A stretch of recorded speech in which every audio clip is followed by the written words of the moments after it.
Bhagavani, Nirisa Nisa Bhagavani, Nisa Nisa Mani Bhagavani. Sai Ram, and greetings from Prashanthi Nilayam. As was announced a little earlier, this is Venkataraman speaking to you after a long time. Once upon a time I was a regular, but now I am not even an occasional broadcaster. So what brings me to the mic today? That is what I will mention right now. Yesterday was the 3rd of September. I refer to it for a very, very important reason, which is that it marked the 75th anniversary of the commencement of the Second World War. The media, which went gaga on June 5th or 6th, I don't remember the exact date, that is to say D-Day, with special ceremonies and all that, remained curiously silent yesterday. By the way, for those of you who are not aware, D-Day is the day when the Allied troops made a landing in France on the Normandy beach to attack Hitler's forces from the west. Till that time, Hitler held sway of entire Western Europe, but now the Allies landed in strength, and one by one they recaptured the countries of Western Europe from Hitler. That is during Second World War. Contrary to all those celebrations, yesterday there was no mention of the beginning of Second World War, at least to the extent I followed the media. Instead, I heard the rumblings of a possible nuclear war. And this is a sequel to the problems that Ukraine is facing during the last few months. Going back to World War II, it lasted about 6 years and was fought all over Europe and a good part of Asia and even in northern Africa. In fact, as far as the East is concerned, the Japanese came almost up to Assam in India. 50 million people died in the war, Second World War. That includes not only soldiers but also civilians. And for the first time in human history, the number of civilians who died far exceeded the number of soldiers who were killed in the war. And that was all the result of technology. Just to give you a feel for numbers,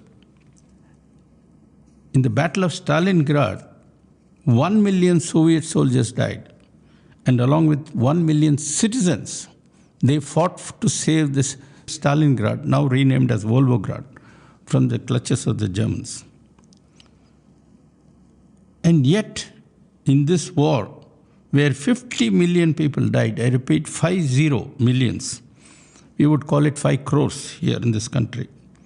So many died. And no one seemed to take a few minutes off yesterday to examine the futility of war. That is my complaint. Throughout history, there have been any number of wars and millions have died. Has anything really positive come out of any of these wars? I don't find any discussion of this matter. In fact, most people say war is a loss for both sides, including the so-called victors. Let's go back to World War II. Swami used to say, there cannot be an effect without a cause. So, what was the cause for World War II? You would be surprised to learn that the seeds of World War II were sown on the day World War I ended. Can you believe that? But that's true. Not only that, so were the seeds for all the problems now seen in West Asia, in Palestine, Syria, Iraq, Lebanon, and so forth. I'm not going to go into all that history, but I do have to say a few words about how World War II started. As I just told you, it all started right when World War I ended, which was in 1918. In fact, the armistice came into effect on the 11th of November 1918 at 11 a.m. Paris time. When I was young and British were ruling, 11th November was observed as Armistice Day, and at 11 o'clock in the morning, all work would stop and the siren would blow. Of course, that stopped after independence. Now, this war, World War I, was fought between an alliance made up of UK, France, the Russian Empire. Tsar of Russia was ruled over Russia at that time, United States, Italy, and Japan on one hand, and Germany, the Austro-Hungarian Empire, and the Ottoman Empire on the other. After the war ended with victory for the Allies, Germany found itself in the dumps. There were huge economic problems. And the reason for that economic problem was that the peace treaty that was signed after World War I, namely the Versailles Treaty, was quite one-sided. It punished Germany very severely, and Germany had to pay back as reparations something like $132 billion, dollars of those days. Today, apparently, it comes to about $330 billion. That's a lot of money for a country like Germany to pay back. And it was a very poor, impoverished Germany. Millions of young people had been killed. There was no money to run the factories, and so on. Germany was devastated. Food was in short supply. And this reparations, as it was called, literally crushed Germany. The Allies wanted to make sure that Germany would never rise again. And over and above this, they took pieces of Germany and merged it in other countries, and I shall come to that a little later. The economic sanctions and punishment imposed on Germany became so severe. At one time, to buy a loaf of bread, one had to take $1 trillion. And it used to be said that you had to take a wheelbarrow full of dollars, not dollars, marks, German marks, to buy a loaf of bread. That was the sort of chaos and inflation that Germany went through. Meanwhile, in 1917, even before the war ended, the Russian Empire collapsed, there was a revolution, and the Communist Party took over the entire country. Monarchy ended in Russia, and the communists were in power. The German people saw this and felt after the war that what their country needed was probably communism. So there was a strong communist movement in the post-war Germany, that is after World War I. But many others did not like communism one bit because of various reasons, including market reasons. So there were another party which was formed, which was the Nazi party, and there was a tug of war between the Nazis and the communists in post-war Germany. Meanwhile, the government itself became very powerless. It was called the Weimar Republic. It was a democratic government made up of upper-class people. It could not govern. There was political chaos, weak government, unbearable inflation, and two strongly opposed parties fighting to capture power. And then came Hitler as if from nowhere. He was a Nazi. He was a powerful orator, and he skillfully captured the seat of power. And once he did that, the very first thing he did was to tear up the Treaty of Versailles. I told you about a peace treaty that is called Treaty of Versailles because that is the place where it was signed in Paris. And Hitler took charge of the country and began running it. He sided with the industrialists and started building war machine. Because he could flout, he decided, I don't care for the Treaty of Versailles, it's not even a piece of paper, I'm going to do what I like. That was bad for the future, but for Germans it looked like a good thing because it brought back jobs. They had no jobs, huge unemployment. Hitler got rid of unemployment. This happened somewhere between 1933 and 1939. Germany became stronger and stronger, and Hitler started taking back pieces of Germany which had been taken away by the Treaty of Versailles. The first target was parts of Czechoslovakia. Today those countries are separate. There is the Czech Republic and Slovakia. They are two, it's like, the state of Andhra becoming two parts. Here one country becoming two countries. British India becoming India and Pakistan. And the reason why Hitler took away parts of Czechoslovakia is there were portions where the Germans formed a very high percentage of the population. He complained that the Germans there were being discriminated. He one day just walked in and took it all over, called it Sudetenland. This occupation occurred around in September, I believe, 1938. UK was shocked. Shocked because, contrary to the Treaty of Versailles, Hitler had actually taken over part of another country. So the Prime Minister of UK, Neville Chamberlain, went to Munich in Germany to have talks with Hitler. Hitler said that part of the world was ours. It was taken away from us. We are taking it back. But Neville Chamberlain said, all right, please stop that. Don't take over any more countries because that can lead to conflict. We agree to your taking over Sudetenland. Everybody said Neville Chamberlain is a weak man. He does not know how to stand up to Hitler. He came back to London and said, no, Hitler has given a promise he won't attack anybody. Hitler, of course, had other plans. Meanwhile, there was tension between USSR and Germany for a number of reasons into which I will not go. And Hitler was not ready for a war with Russia, nor was Stalin, the head of USSR, ready for a war with Germany. So, for their own particular reasons, Hitler and Stalin signed a pact, Russo-German pact. And they said, we will not have war between us. If you do something, we stay away. And if we do something, you stay away. And this is exactly what Hitler wanted. Why? Because after World War I, Germany was split into two with a corridor in between. There was what we may call West Germany and East Prussia, and with a piece of like a neck sticking out from another country, which is Poland. Poland got it back because it used to be part of Poland at one time.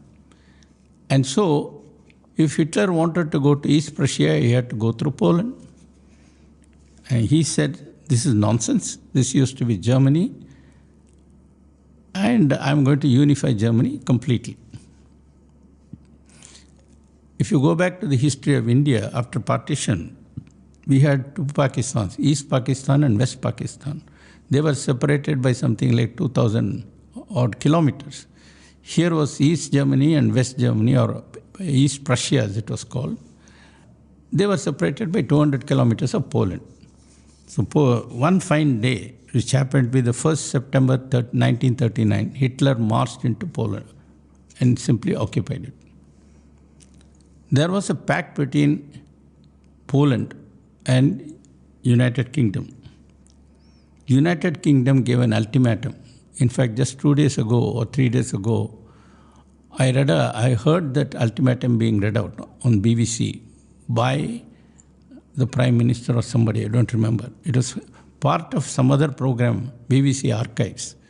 And there the person says, we give an ultimatum to Germany to withdraw from Poland, and that ultimatum expires at 12 o'clock on such in 3rd September.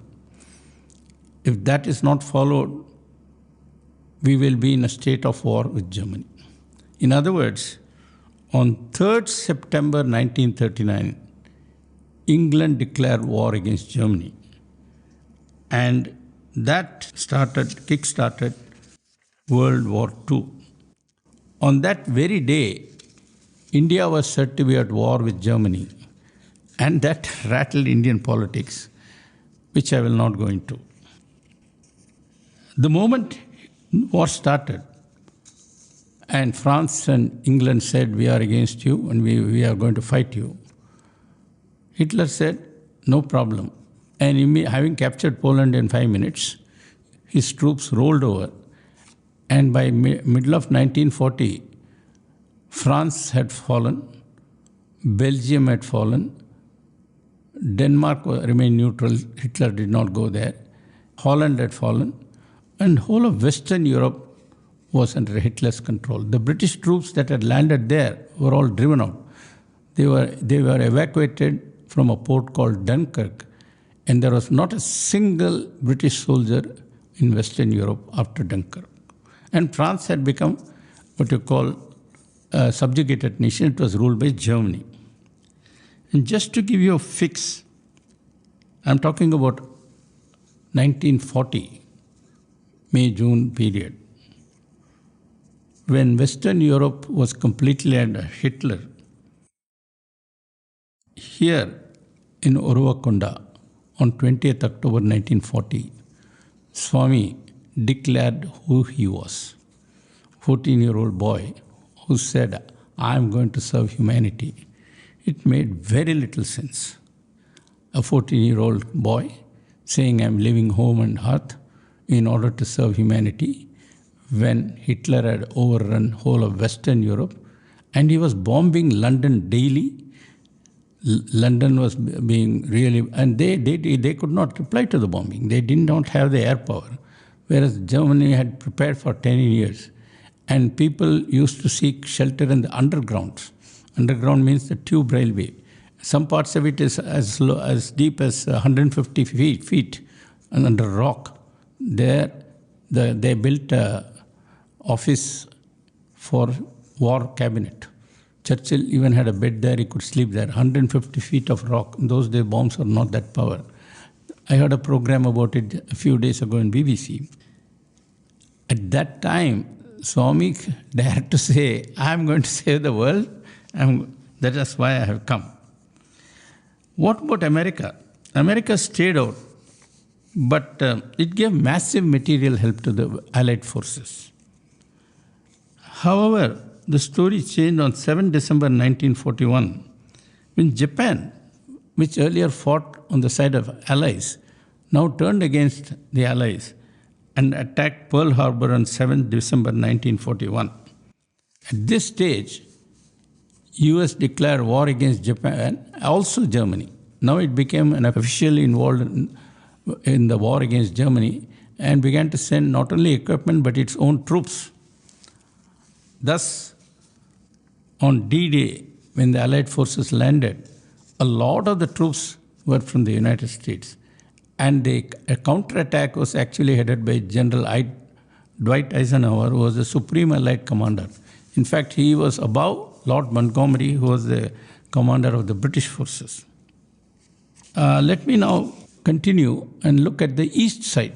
By the time he had conquered all the whole of Western Europe, and before D-Day, Hitler said, "Now I can take on Stalin because the whole of Western Europe is under my command, under control." And all of a sudden, without any notice, he attacked Russia. Russians began to lose very heavily. Of course, on his way to Russia, he made sure Hungary, Poland, everything was under his control. And when he knocked on the doors of Russia, he seemed unstoppable. Russians fought very hard, and they also got help from America. And then came the Russian winter. Nobody can take on the Russian winter. Napoleon had tried it earlier, and he failed miserably. This time, Russian winter won again. Hitler, with all his modern technology, could not stand the winter, and he began to retreat. Now the Russians began to chase him. And then what happened was Hitler was caught between two enemies. The one from the west closing in on him, and one from the east. Russians entered Berlin on May 1st. I still remember running to buy the newspaper in the morning at 8 o'clock in Karachi. It said, "Russians have entered Berlin." That was the headline. And within a week, the Americans came, and by end of first week of May, the war against Germany had ended. War was over. And a little after that, the war against Japan also ended once they dropped 2 bombs, atom bombs, that is. So what was the loss in terms of human life? About 50 million people had perished, but hardly any lessons were learnt from that huge destruction of human life. By the way, the number of Indians killed was 2 million. 2 million Indian soldiers died in both East and West. It's quite a large number. If World War II ended, it also marked the birth of the new nuclear weapons era. For the first time in human history, nuclear weapons had been dropped in a war. That was 1945. Where was Swami in 1945? In 1940, he had made the declaration. Swami was now in the Apata Mandiram. Now, it's interesting, the moment World War II ended, the so-called Cold War started between US and USSR. It seems as if nothing had been learned.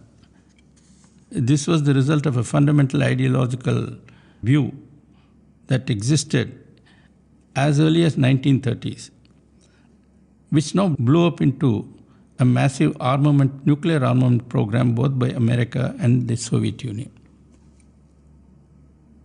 In 1947, while the Cold War was hotting up on both sides, and both sides began to stockpile atom bombs and the fearsome hydrogen bomb,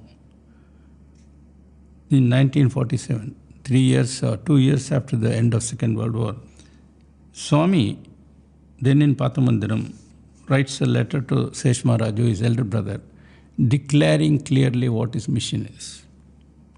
He says, I am going to do this, I have come for this. Still, nobody believed. They loved Swami. They really gathered around him to experience his love. But few people understood the magnitude of his mission and the profundity of his promise. Even before war ended, in 1944, the United Nations was formed.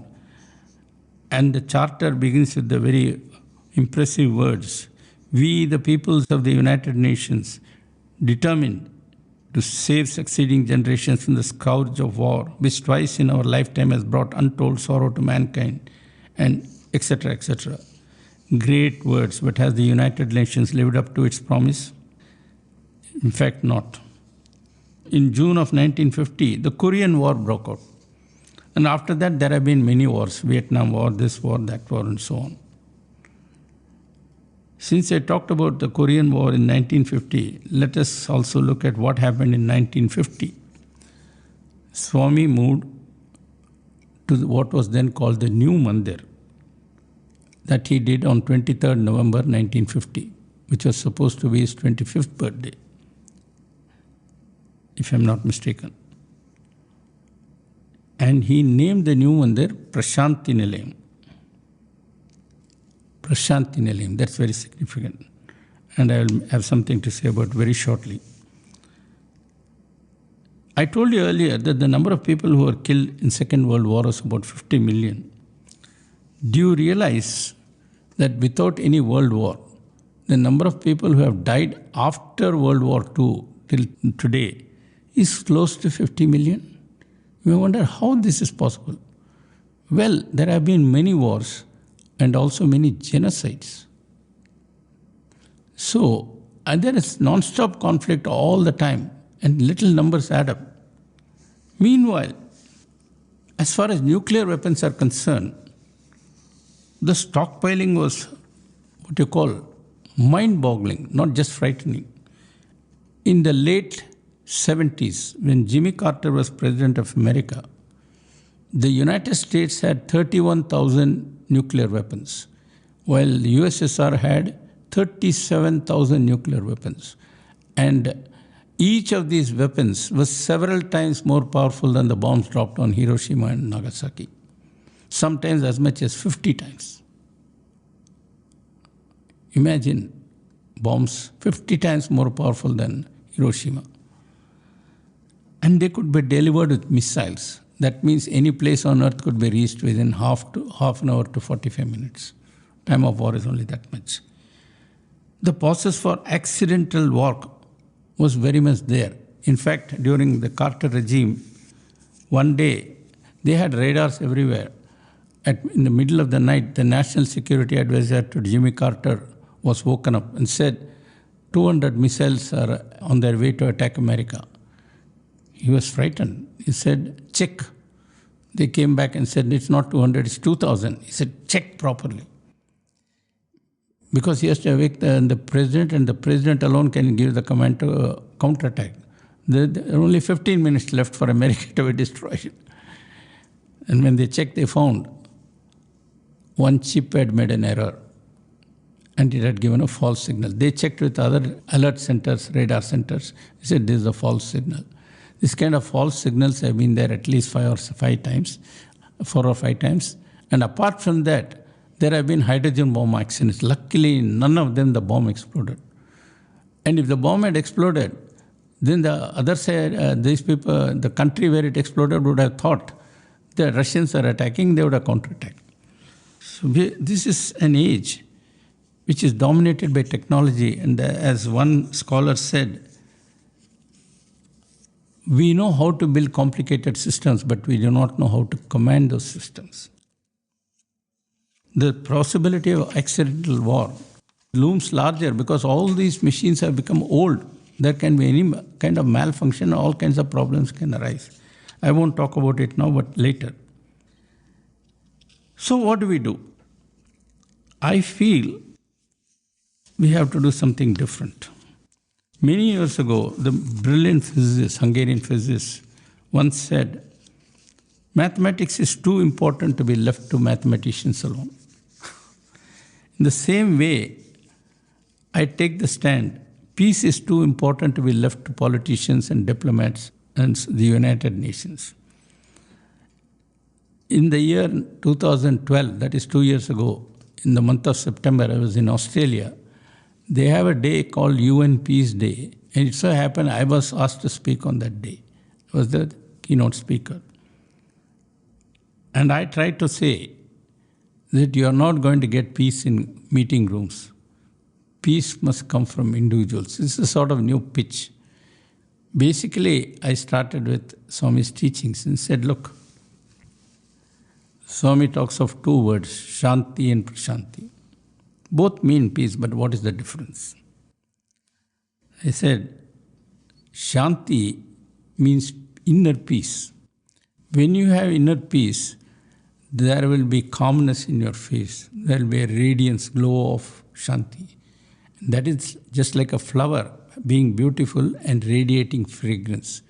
That fragrance is the equivalent of Prashanti. People used to go to Ramana to have his darshan. Ramana would not speak. He would be silent. But in that silence was peace. And when you saw him, you began to feel peace too. That is why people go for darshan, to experience peace. The inner peace of the Great One transmits, inputs, brings calm to those who go for peace. So, Shanti must become Prashanti. Then only it is meaningful. So, this Prashanti is what will radiate from this place. That's why he named it Prashanti Nilayam. I mention this because after I spoke, there was a music program. This music program was in 2 parts, one at the beginning and the other at the end. At the end, both were offered by an Australian lady, a Brahma Kumari. And on the spot, she composed a song on peace, Shanti and Prashanti, and ended with Om Shanti, Shanti, Shanti. I was very happy, and afterwards, I mingled with the crowd. And a lot of people said, can I have a picture with you and all that. I said, why not? Then 2 people came and said, can we have a picture with you? He said, why not? They looked Indian, and I asked them, where are you from? And they said, we are from Lahore. I was taken aback, and one of them is an imam. So I looked up and said to Swami, Swami, this is amazing. Here I am in Australia, in a Christian church. I am from India, they are from Pakistan. We are supposed to be enemies in terms of religion and politics. But here we are shaking hands. And this today is supposed to be UN Peace Day. Only by your, Maya Leela can such things happen. I believe this video is available in the directory. Maybe you can look it up. In short, today there is too much violence. It is there in the movies, it's there in TV programs, video games. Everywhere there is violence. If children are exposed to violence in all forms from an early age, we cannot expect any peace in this world. So we have to tackle this. At least from our end, we have to take more seriously the substantive parts of Swami's teachings, which is available in the numerous discourses, which I find is nothing but an amplification and elucidation of the compact teachings given by Krishna in the Bhagavad Gita. It is only when you read Swami's discourses with some care and attention, you get the deeper meaning. And the only solution to many of these problems is Swami's teachings. Many years ago, Einstein said, no problem can be solved at the level of consciousness at which it is created. Most human-made problems arise in the mind of a person. Hitler's problem arose in the mind. He was angry and he hated people whom he held responsible for the problems of Germany.